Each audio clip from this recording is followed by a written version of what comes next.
Do'stlar, mana mashinalarni haqiqiy qabristoniga sizlar sayohat qildiraman. Mana ko'rib turibsizlar, qimmat zo'r mashinalar. Mana xor bo'lib yotibdi. Necha yillar bo'lgan qo'yilgan mana hamma. Bunaqa qimmat mashinalar ko'p mana naryoqda ham turibdi. Yozib ko'rsataman. Hattoki yozib ham qo'ygan, bir ikkita narsani ustilariga yozib ham qo'ygan. Mana bu mashinani qarang, qo'yilganiga где-то bir 6 yil, 7 yil bo'lib ketgan bo'lsa kerak.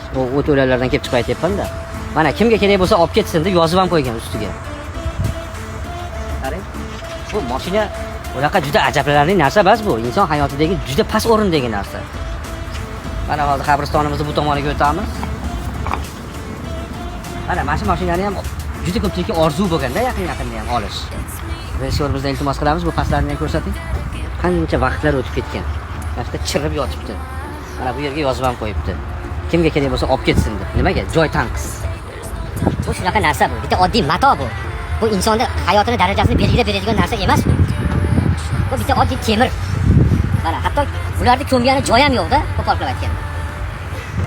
Xullas shunaqa do'stlar. Gapiraman sen gap yo'q. Hammasi unaqa oddiy eski variantli mashinalar ham emas. Yaqin-yaqindagi mana Porto. Bu ham juda ko'pchilikka orzuda, qimmat, ya'ni. Lekin ko'rib turibsiz mana. Joy yo'qligidan egasi mashinaga tashlab ketgan, qutulganda oxiri shu mashinani yo'qotish uchun mashinaga tashlab ketgan va qutulgan. Axlatga olib borayotsa pul to'lash kerak. Ko'ryapsizmi? Temirning qadri bu matoh, oddiy matohligini mana masjidlarga kelib his qilish mumkin-da.